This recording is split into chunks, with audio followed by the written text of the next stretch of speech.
الحمدللہ وسلام علی عبادہ الذین اصطفیٰ فاعوذ باللہ من الشیطان الرجیم بسم اللہ الرحمن الرحیم هو الذی ارسل رسولہ بالہدی ودین الحق لیظہرہ علی الدین کلہ وکفی باللہ شہیدا صدق اللہ العظیم۔ میرے انتہائی محترم قابل احترام دوست احباب، چیف گیسٹ اور اس ادارے کے مالک اور اس سسٹم کے ہیڈ، السلام علیکم ورحمۃ اللہ وبرکاتہ۔ میں نے آپ کے سامنے قرآن پاک کی ایک آیت تلاوت کی ہے۔ قرآن پاک کے اندر یہ آیت 3 جگہوں پر آئی ہے، سورہ توبہ میں، سورہ صف میں اور سورہ فتح میں۔ اس آیت کے اندر اللہ تعالیٰ نے اپنے جو محبوب ترین بندے ہیں ان کو دنیا میں بھیجنے کا مقصد بیان کیا ہے۔ اللہ نے فرمایا ہے کہ اللہ وہ ہے جس نے اپنے رسول کو ہدایت اور دین حق کے ساتھ بھیجا ہے، اور اس لیے بھیجا ہے کہ دنیا کے اندر جتنے بھی باقی دین ہیں ان کا خاتمہ کر کے اس دین کو غالب کر دے، اور چاہے شرک کرنے والوں پر یہ بات کتنی ہی ناگوار گزرے۔ اور آپ صلی اللہ علیہ وآلہ وسلم نے اس دعوت کا آغاز کیا، اور 23 سال کے قلیل ترین عرصے میں دنیا کی تاریخ میں ایک ایسا انقلاب برپا کیا کہ عرب اور عجم کا بہت سارا حصہ اسلام کے زیر نگیں آ گیا، اسلام جو ہے ان کے اوپر غالب آ گیا۔ مشرکانہ دین جو تھا وہ مغلوب ہونے لگا، اور پھر آپ کے جان نثار ساتھیوں نے اس کام کی تکمیل کی اور 3/4 دنیا پر اسلام کا جھنڈا لہرایا۔ وقت گزرتا گیا اور تقریباً 750 سال تک اسلام کا غلبہ پوری دنیا کے اوپر رہا، اور اس کے بعد پھر آہستہ آہستہ مسلمان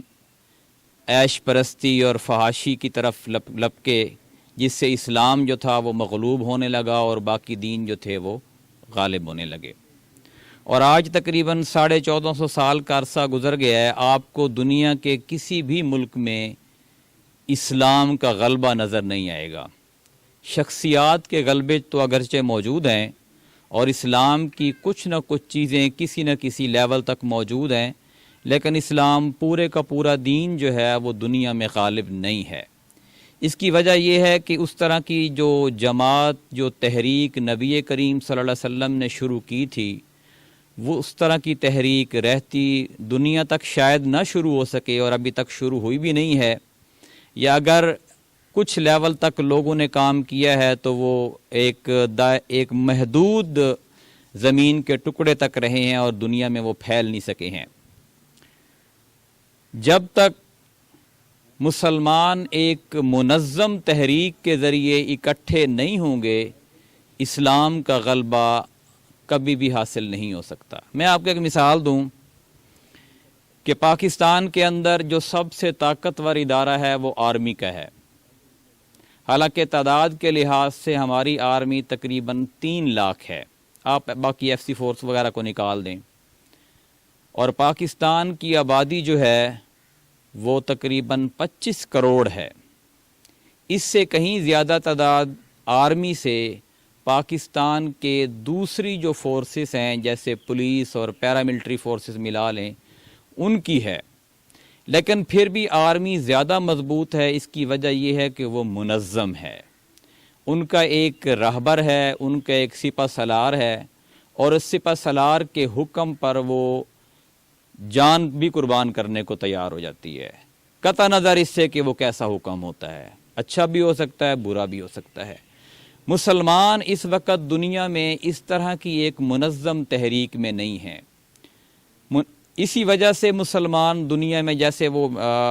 قیوم بھائی ہم اکٹھے پڑھتے رہے ہیں، اس لیے ان سے تو ماشاءاللہ پرانا ایک تعلق ہے، وہ اسرائیل کی مثال دے رہے تھے کہ اسرائیل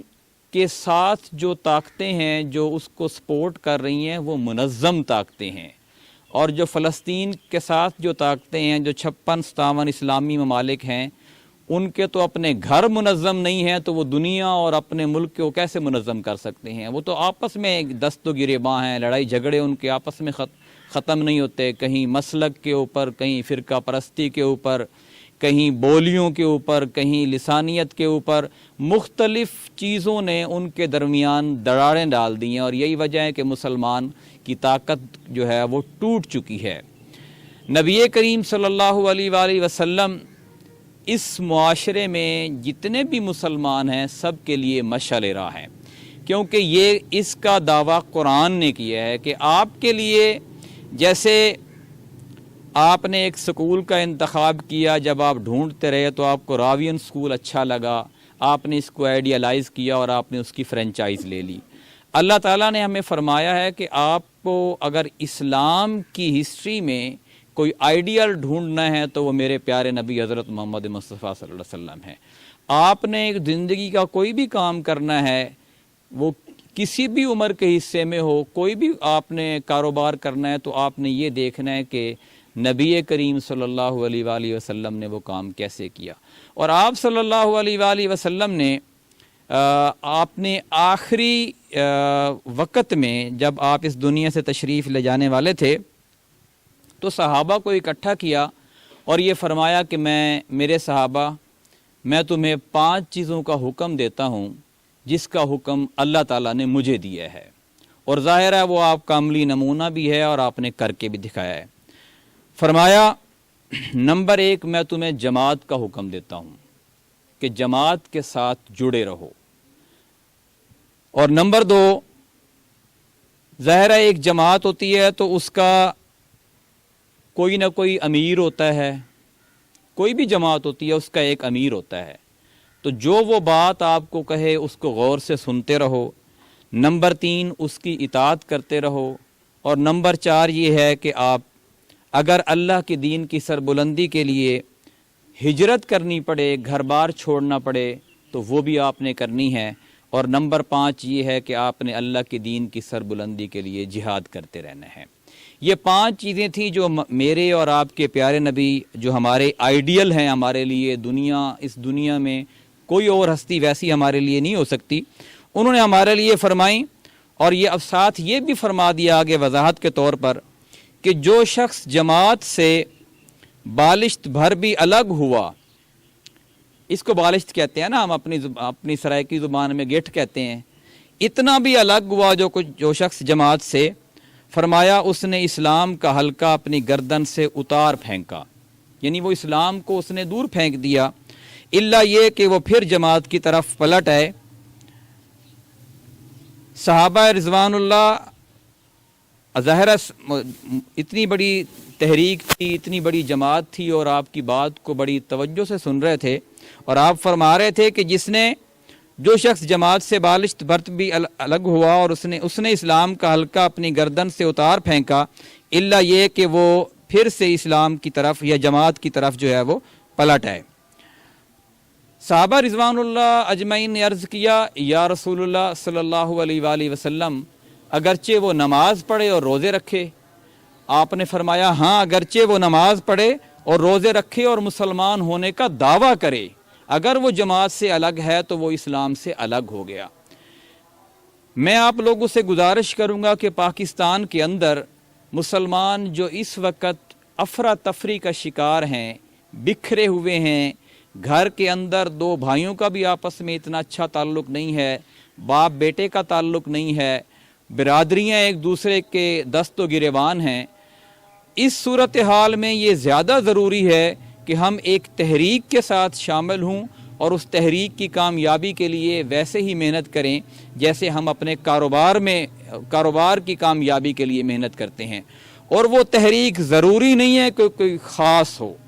آپ مختلف تحریکوں کا مطالعہ کریں، جیسے میاں صاحب نے مختلف سکول سسٹم کا مطالعہ کیا اور ان کو یہ سکول سسٹم اچھا لگا اور انہوں نے جو ہے وہ اس کی برانچ لے لی۔ اسی طرح پاکستان کے اندر جو بھی تحریکیں اللہ کے رسول صلی اللہ علیہ وسلم کو آئیڈیالائز کر کے اسلام کی سربلندی کے لیے کام کر رہی ہیں، ان کا مطالعہ کریں اور ان میں سے جو آپ کو اچھی لگے اس میں آپ ضرور شامل ہوں، کیونکہ بغیر جماعت کے اور بغیر تحریک کے ہمارا مسلمان رہنا مشکل ہی نہیں ناممکن ہے۔ اللہ تعالیٰ سے دعا ہے کہ ہمیں اسلامی تعلیمات کو صحیح طریقے سے